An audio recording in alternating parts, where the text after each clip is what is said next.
Hello everyone, welcome back. Today we are looking at the 5 most controversial guitars. This video is brought to you by DistroKid, a service that musicians like myself use to get our music into online stores. DistroKid is fast, reliable, easy to use, and best of all, affordable. Their plans start at $20 a year and they don't take any commission. If you want to upload music online, it's the one-stop shop to get your songs to iTunes, Apple Music, Spotify, etc. To get 7% off your first year membership, head over to www.distrokid.com/VIP/samuraiguitarist. That link is also in the description.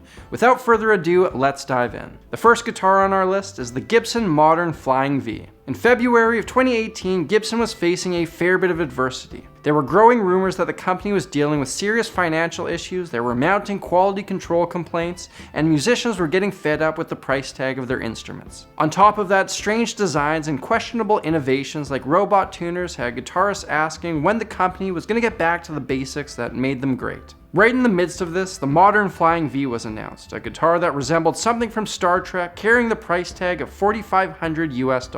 You can get a decent consensus of the opinion on this instrument by reading through the comments section of the Ultimate Guitar article introducing the guitar. One has got to wonder how long it will stay in production and how profitable the model has been. But hey, you never know, weird things like this sometimes become collector's items down the road. If you've got $4,500 lying around, this might be a decent investment. Next up, we have the lawsuit-era Ibanez Les Pauls. In the 70s, the quality of Gibson was declining while the price tag stayed the same. Enter Ibanez, a Japanese company who specialized in making copies of these higher-end instruments at a lower price. You can see that they're nearly identical to the Gibson Les Pauls right down to the font that Ibanez used for their logo. Now conveniently, I actually own one of these guitars, and I can definitely say there are some quality differences between this and a Gibson. Most notably the bolt-on neck compared to the set neck of a Gibson. The detachable neck is often thought to negatively affect the sustain of the instrument. Other things like the tuning machines, hardware, and pickups are also definitely a step down. However, at a time when the quality of Gibson was declining, this instrument would have been a decent alternative at a significantly lower price. In 1977, Gibson filed a lawsuit against Ibanez, which was eventually settled out of court. Ibanez was forced to make some changes to their designs and started focusing on their own unique models. These guitars are now infamously known as the lawsuit-era Ibanez Les Pauls. We can see the impact of these cheap offshore guitars on the market today.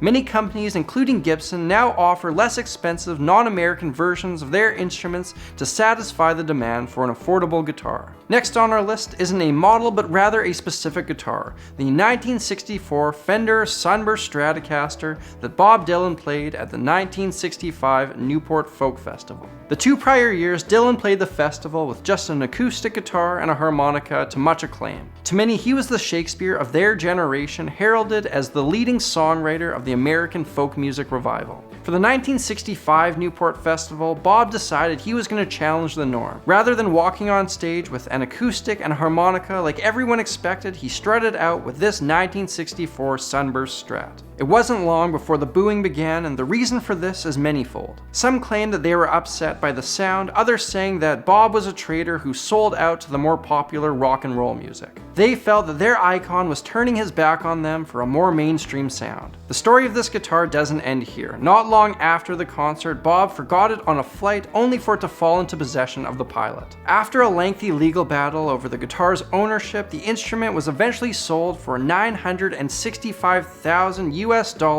to the owner of the Indianapolis Colts. Next up on our list is the PRS Silver Sky, the John Mayer signature model. Now just looking at that picture, one would wonder how such a seemingly innocuous Strat copy could get so many people worked up, which in itself is the reason it's more or less a Strat copy. For years, John Mayer had worked with Fender, releasing both his Signature Series Strat as well as the custom shop Black one. The details of why this relationship soured aren't official and many have speculated, but in the spring of 2018, PRS announced that they were releasing the John Mayer Signature Silver Sky, a high-end Strat-style guitar. John said this on why he decided to work with Paul Reed Smith. Fender wasn't going to be able one way or another to bring the vision that I had to life, so not pissed off, I wanted to go somewhere where they could bring that vision to life. And it made a lot of sense to go to Paul because that's the guy who started the company.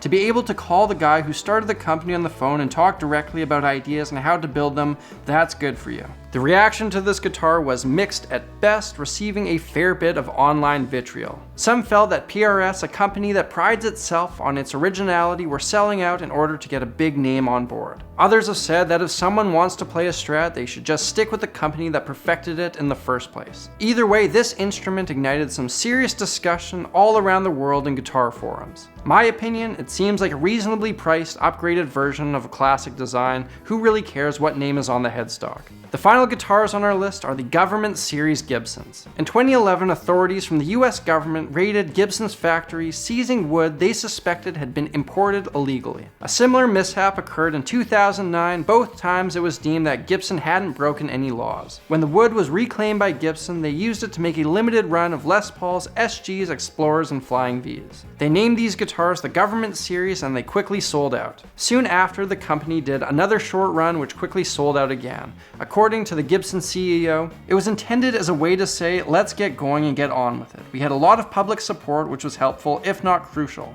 We wanted to use this wood which was symbolic in my eyes. It's estimated that the government raid cost Gibson about $5 million, but it also gave some lucky people out there a guitar with a pretty cool story. Ladies and gentlemen, there you have it, the 5 most controversial guitars that I could come across. If you know of some instruments that you thought should have been included on this list, please let me know in the comments section. I can always do another one of these videos. Another thank you to the sponsor of this video, DistroKid. If you want to get your music into online stores, they are the obvious answer. Remember, use that link in the description to get 7% off your first year. Thank you all for watching, and I will see you again soon.